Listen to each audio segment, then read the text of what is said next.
سبق نمبر 1 حمد اردو نہم جماعت اے خدا اے خدا شاعر کا تعارف ہم کر رہے ہیں۔ یہ اردو کی نئی کتاب ہے پنجاب بک بورڈ جو کہ پنجاب کے اسکولوں میں پڑھائی جا رہی ہے۔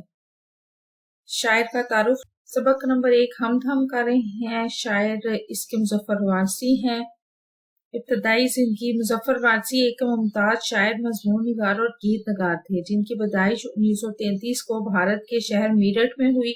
انہوں نے اردو ادب میں ایک خاص مقام حاصل کیا اور اپنی تخلیقات کے ذریعے اردو شاعری کو نئی جہتیں دی۔ ادبی خدمات مظفر وارثی کی شاعری کی خصوصیت ان کے منفرد اسلوب میں ہے جو نظم اور غزل دونوں میں نمایاں ہے۔ ان کی شاعری میں محبت، عقیدت اور زندگی کے مختلف پہلوؤں کی عکاسی ملتی ہے۔ انہوں نے خاص طور پر نعت گوئی میں شہرت حاصل کی جہاں انہوں نے اپنی مسحور کن آواز میں نعتیں پیش کی جو سننے والوں کے دل کو چھو گئی۔ فلمی دنیا میں کردار مظفر وارثی نے صرف نعتیہ شاعری میں ہی نہیں بلکہ فلموں کے لیے بھی گیت لکھے۔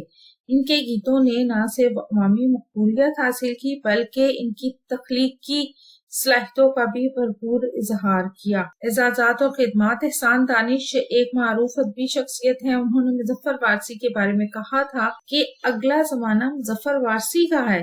یہ اس بات کی گواہی ہے کہ ان کا کام اردو ادب میں کتنا اثر انگیز رہا۔ ان کی خدمات کے اعتراف میں حکومت پاکستان نے اعلیٰ civil award pride of performance سے نوازا۔ مشہور تصانیف مظفر وارثی کی چند مشہور تصانیف میں شامل ہیں: برف کی ناؤ، حرم لہجہ، پھولے دریچے بند ہوا، ظلم صحنا۔ انہوں نے اپنی سوانح عمری گئے دنوں کا سراغ کے نام سے بھی لکھی جس میں انہوں نے اپنی زندگی کے تجربات اور ادبی سفر کو بیان کیا۔ وفات مظفر وارثی کا انتقال 2011 کو پاکستان کے شہر لاہور میں ہوا تھا اور ان کی وفات اردو ادب کے لیے ایک بہت بڑا سانحہ تھا، نقصان تھا، لیکن ان کی شاعری آج بھی لوگوں کے دلوں میں زندہ ہے۔ ان کی خدمات اور ادبی ورثہ ہمیشہ یاد رکھا جائے گا۔